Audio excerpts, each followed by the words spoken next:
Welcome back to Xylem learning. Shweta miss ആണ്. അപ്പൊ അത് അടിപൊളിയായിട്ട് നമ്മൾ ഇമ്പോർട്ടന്റ് ആയിട്ടുള്ള ക്വസ്റ്റ്യൻസും ഓരോ ചാപ്റ്റേഴ്സിന്റെ റിവിഷനുമായിട്ട് പോയിക്കൊണ്ട് നിൽക്കുകയാണ്. അപ്പൊ യൂട്യൂബിലാണെങ്കിൽ നമ്മൾ ഇമ്പോർട്ടന്റ് ക്വസ്റ്റ്യൻസിന്റെ സീരീസ് ഇവിടെ സ്റ്റാർട്ട് ചെയ്യാൻ പോവാണ് അല്ലേ. അപ്പൊ ഇന്ന് നമ്മുടെ ലൈവിൽ നമ്മൾ ഇമ്പോർട്ടന്റ് ആയിട്ട് ഡിസ്കസ് ചെയ്യാൻ പോകുന്ന കുറെ ക്വസ്റ്റ്യൻസ് ഉണ്ട്. അതിലെ ഒരു ക്വസ്റ്റ്യനുമായിട്ടാണ് മിസ് വന്നിട്ടുള്ളത്. അപ്പൊ എന്താണ് നമ്മുടെ ക്വസ്റ്റ്യൻ നമുക്ക് നോക്കാം അല്ലേ. അനു രാവിലെ സ്കൂളിലേക്ക് പുറപ്പെട്ട സമയം ക്ലോക്കിൽ അടയാളപ്പെടുത്തിയിരിക്കുന്നു. ക്ലോക്കിലെ സമയം എത്രയാണ് എന്ന് എഴുതുക.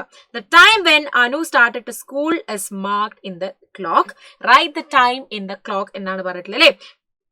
സോ ക്ലോക്കിനെ നോക്കിക്കേടാ, 8ലേക്കാണ് നമ്മുടെ ഹവർ ഹാൻഡ് പോയിട്ടുള്ളത്. അഥവാ മണിക്കൂറിന്റെ സൂചി 8 മണിയുടെ നേരെയാണ്. അതേപോലെ മിനിറ്റിന്റെ സൂചിയോ 12ന്റെ നേരെയാണ്. സോ നമുക്ക് എത്രയായിരിക്കും നമ്മുടെ സമയം എന്ന് പറയാം? 8 o'clock ആണ്, അല്ലെങ്കിൽ 8:00 അല്ലെ. അതായത് 8 മണിയാണ് നമ്മുടെ സമയം എന്ന് നമുക്ക് ഈ ഒരു ചോദ്യത്തിൽ നിന്ന് മനസ്സിലായി. അപ്പൊ ഇങ്ങനത്തെ ചോദ്യം നിങ്ങൾക്ക് എന്തായാലും പ്രതീക്ഷിക്കാം. അതായത് ക്ലോക്കിൽ ഒരു സമയം നിങ്ങൾക്ക് തരും, എന്നിട്ട് ഈ സമയം എത്രയാണ് എന്ന് കണ്ടുപിടിച്ച് നമ്മളോട് എഴുതാൻ വേണ്ടി പറയുന്ന ഒരു ചോദ്യം എന്തായാലും നിങ്ങൾക്ക് പരീക്ഷയ്ക്ക് എക്സ്പെക്ട് ചെയ്യാം കേട്ടോ. സോ അടുത്ത നമ്മുടെ ചോദ്യത്തിലേക്ക് നമ്മൾ പോകുമ്പോൾ, 4 മണിക്ക് വീട്ടിലേക്ക് യാത്ര ചെയ്ത അനു 45 മിനിറ്റ് 30 സെക്കൻഡ് കഴിഞ്ഞ് വീട്ടിലെത്തി. ക്ലോക്കിൽ അനു വീട്ടിലെത്തിയ സമയം സൂചിപ്പിക്കുന്ന സൂചികൾ വരച്ച് ചേർക്കുക. ഇതാണ് നമ്മളോട് പറഞ്ഞിട്ടത്. അപ്പൊ അനു സ്കൂളിൽ നിന്ന് സ്റ്റാർട്ട് ചെയ്ത ടൈം എന്ന് പറയുന്നത് 4 o'clock ആണ്. 45 മിനിറ്റ്സും 30 സെക്കൻഡ്സും കഴിഞ്ഞിട്ടാണ് നമ്മുടെ അനുക്കുട്ടി എന്ത് ചെയ്തിട്ടുള്ളത്? അനുക്കുട്ടി വീട്ടിലേക്ക് എത്തിയിട്ടുള്ളത്. അതായത് 4 മണി കഴിഞ്ഞ് 45 മിനിറ്റും 30 സെക്കൻഡും ഉള്ളപ്പോഴാണ് നമ്മുടെ അനുക്കുട്ടി വീട്ടിലെത്തിയിട്ടുള്ളത്. So draw the hands showing the time when Anu reached home എന്നാണ് പറഞ്ഞത്.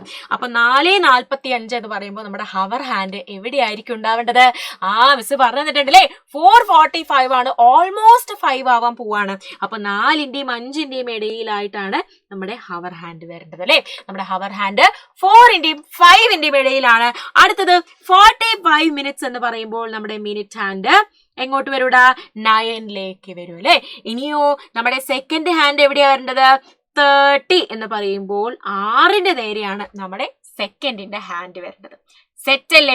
അപ്പൊ ഇത്രയും കാര്യങ്ങളാണ് നമുക്ക് ഇന്നത്തെ ഈ ഒരു വീഡിയോയിൽ പഠിക്കാനുള്ളത്. അപ്പൊ അത് മാത്രമല്ലാതെ ഒരു കാര്യം കൂടെ മിസ് നിങ്ങളെ ഓർമ്മിപ്പിക്കുകയാണ്. വേറെ ഒന്നുമല്ല, നമ്മുടെ പ്രാണയുടെ എൻ ഗെയിം ബാച്ച്, ക്ലാസ് 4ന്റെ ട്യൂഷൻ ബാച്ചായ പ്രാണയുടെ എൻ ഗെയിം ബാച്ച് ഇപ്പൊ ഓഫറിലാണ് റൺ ചെയ്തുകൊണ്ട് നിൽക്കുന്നത്.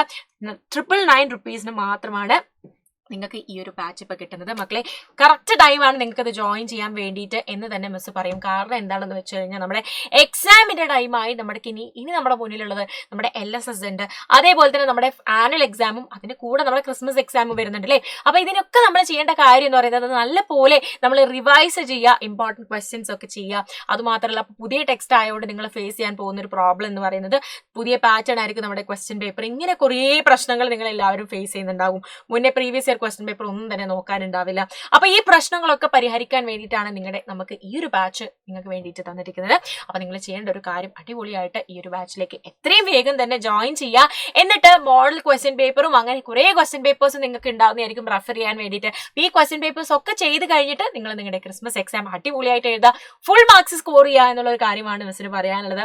അപ്പോൾ ഇനിയും കൂടുതൽ വീഡിയോസ് ആയിട്ട് മിസ് വരുന്നതായിരിക്കും. അതുവരേക്കും എല്ലാവർക്കും thank you so much and by.